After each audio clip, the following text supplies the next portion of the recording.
Super Ravi. விட்டா இவ என் பிள்ளைய வேலைக்காரனாவே மாத்திருவா போல இருக்கு. என்ன கொழுப்பு இவளுக்கு. டேய் ரவி, ரவி. அம்மா. டேய் இருடா, முழுசா முடிக்காம எங்க போற?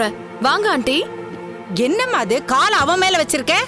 ரொம்ப நேரம் நின்னு டப்பானே ஆண்டி, கால்லாம் ரொம்ப வலிக்குது, அதான் புடிச்சு விட சொன்னேன்.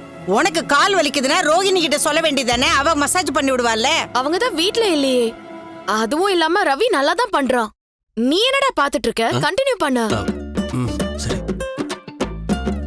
அம்மா ஏதோ சொல்ல வந்தாங்க. அதான் நான் பேசிட்டு இருக்கேன்ல. சொல்லுங்க ஆண்டி.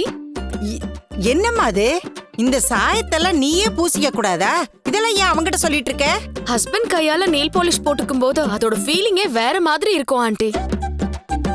அத கைக்கு போட்டு விட சொல்ல வேண்டியதானே, இவனை காலுக்கு போய். காலையும் நெயில்ஸ் இருக்கே ஆண்டி.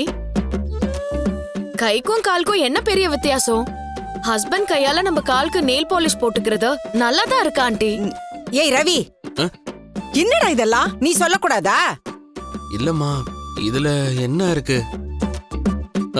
பாவம், அவளே டயர்டா வந்திருக்கா, அதான். ஏண்டா 4 பேர் இத பார்த்தா என்ன சொல்லுவாங்க? என்ன சொல்வாங்க ஆண்டி? வைஃப்க்கு ஹஸ்பண்ட் நெயில் பாலிஷ் போட்டுட்டு இருக்காருன்னு சொல்வாங்க. இதையே நீங்க இவ்ளோ சீரியஸா பாக்குறீங்க? இல்லம்மா, என்ன இருந்தாலும் இவன் உன் புருஷன், ஒரு மரியாதை வேண்டாம். மரியாதை குடுக்கிறதுக்கு அவன் என்ன என் ஸ்கூல் பிரின்சிபலா? என் ஹஸ்பண்ட் ஆண்டி.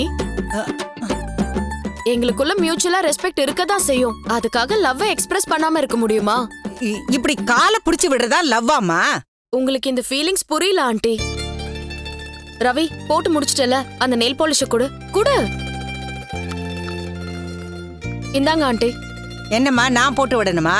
இல்ல ஆண்டி, அதான் அவன் போட்டு முடிச்சிட்டானே. இத நீங்க அங்கிள் கிட்ட கொடுத்து உங்க காலுக்கு போட்டு விட சொல்லுங்க. என்னது? நீங்க போய் கொடுத்து போட்டு விட சொல்லுங்க ஆண்டி.